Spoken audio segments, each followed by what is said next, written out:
یہ ہو سکتی ہے کہ اگر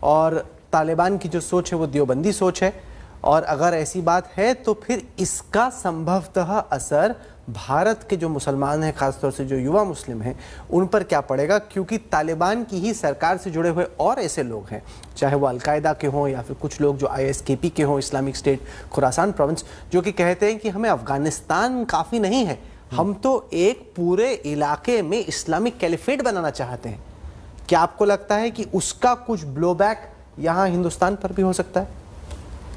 دیکھیں، مجھے تو بالکل نہیں لگتا، لیکن آپ کیونکہ آپ کا کنسرن ہے، آپ کا نہیں، انڈیا کا کنسرن ہے، سب لوگوں کا کنسرن ہے، تو خالی منع کر دینے سے کام نہیں چلے گا۔ میں ایمانداری سے کہتا ہوں، خالی منع کر دینے سے کام نہیں چلے گا۔ بات کیا ہے؟ بات یہ ہے کہ انڈیا کا مسلمان انڈیا کے لیے اسٹ ہے یا لائبلٹی ہے؟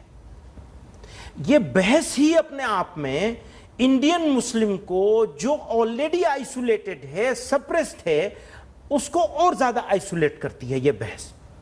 کیا آپ نے ہمیں سمجھا کیا ہے؟ آپ ہمیں پہچان کیوں نہیں رہے ہیں؟ آپ ہمیں سمجھ کیوں نہیں رہے ہیں؟ آپ ہمیں انڈرسٹینڈ کیوں نہیں کر رہے ہیں؟ ہمیں اور کیا قربانی دینی پڑے گی؟ اچھا ایک چیز سیٹ کریے تو تمہیں یہ 5 کام کرنے پڑیں گے تو ہم تمہیں مانیں گے کہ تم ہمارے ہو، ادروائز تم ہمارے نہیں ہو۔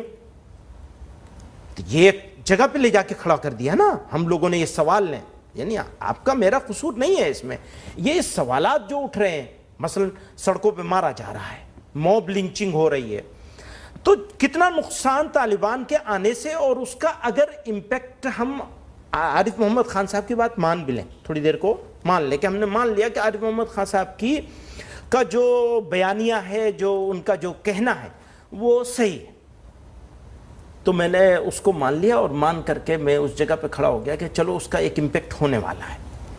تو اس کا کتنا امپیکٹ ہوگا؟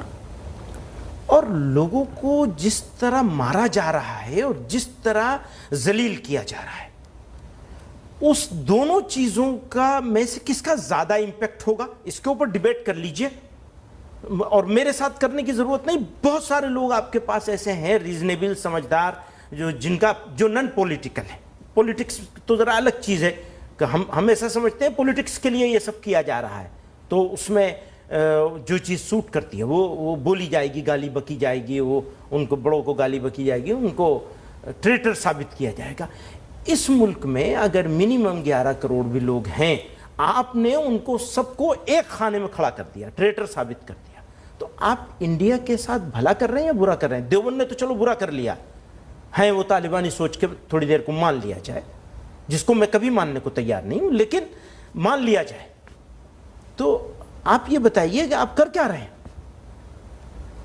اس سوال ہی کو مجھے آبجیکشن اس سوال ہی پر ہے۔ یہاں یہ سوال آیا کیسے؟ ہم نے دنیا کی پہلی اسلامک اسٹیٹ بننے جا رہی تھی پاکستان کی شکل میں،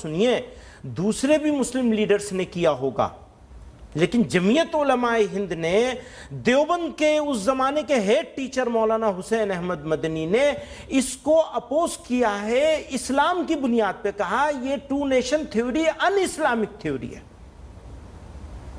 تو یہ اگیانتا، اس سے تھوڑا دور جانا چاہیے، تھوڑا باہر نکلنا چاہیے، اور ہمیں یہ دیکھنا چاہیے کہ ہم کیا اچھا کر رہے ہیں اور کیا برا کر رہے ہیں۔ کیونکہ